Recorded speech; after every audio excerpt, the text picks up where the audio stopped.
जी हाँ, भाइयों एवं बहनों, प्रेम कुशवाहा की तरफ से प्यार भरा नमस्कार।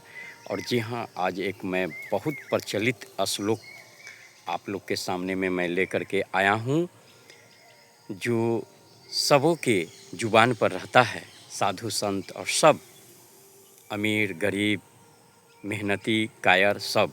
और वो वाक्य है, अजगर न करे चाकसी, पंछी न करे काम, सबके दाता सीताराम। मतलब आज इसका अर्थ यह हुआ कि अजगर काम नहीं करता है लेकिन फिर भी उसको भोजन मिल जाता है। पंछी काम नहीं करता है फिर भी उसको भोजन मिल जाता है। अब इस वाक्य को कर्महीन काम करने वाले लोग भी रटते हैं। क्या ज़रूरी है? ये तो ईश्वर और संतों ने कह दिया है, काम करने की कोई ज़रूरी नहीं है। अजगर कोई काम करता है जो हमको करना चाहिए। पंछी जो काम करता है, जो उसको भोजन मिल जाता है। कोई काम करता है नहीं लेकिन भोजन मिल जाता है। इसी तरह जो आलसी व्यक्ति रहते हैं वो यही कहते हैं कि कोई कुछ करने की ज़रूरी नहीं है, सब प्रभु की कृपा से सब मिल जाएगा। लेकिन भाइयों एवं बहनों, यही आलसी के कारण, यही कथन को गलत तरीके से सोचने के कारण वो दिन भर आलसी बने रहते हैं और उनका काम बिगड़ जाता है और वो समाज से कटे रहते हैं। और ऐसा होता है कि एक दिन उनका समय खराब हो जाता है।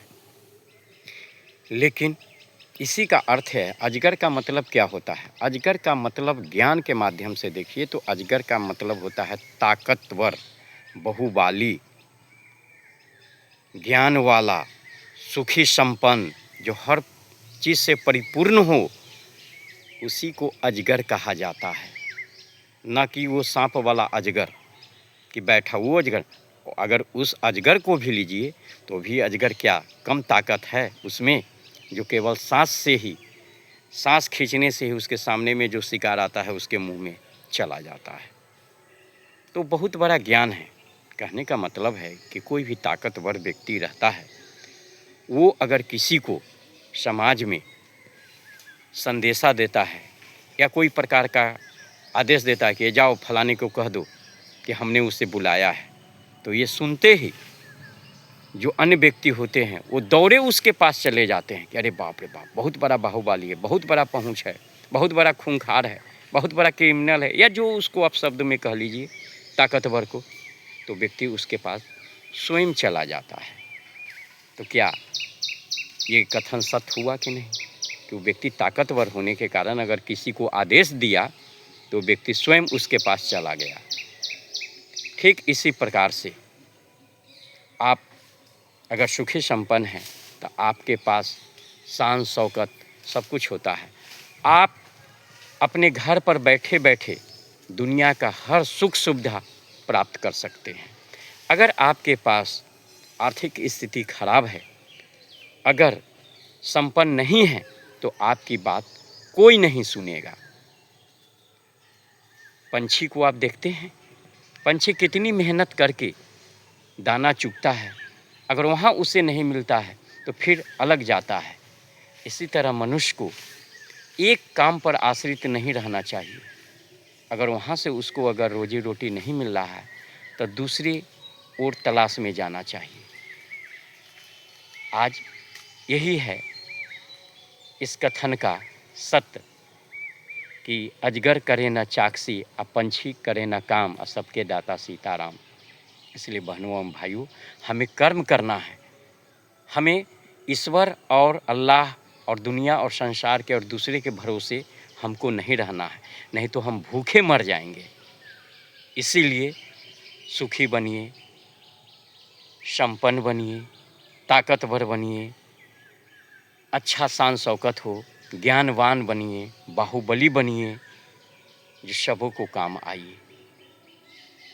और इस श्लोक से हमें यही अर्थ मिलता है, यही अर्थ समझने को मिलता है कि हमें अजगर की तरह सुखी संपन्न, ज्ञानवान, ताकतवर और पंछी की तरह चुलबुल होना चाहिए।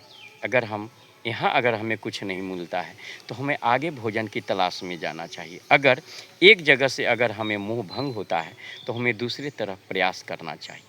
इसका अर्थ होता है इसी तरह अपने जीवन में अजगर और पंछी से सीखिए और अपने आप को स्वावलंबन बनाइए।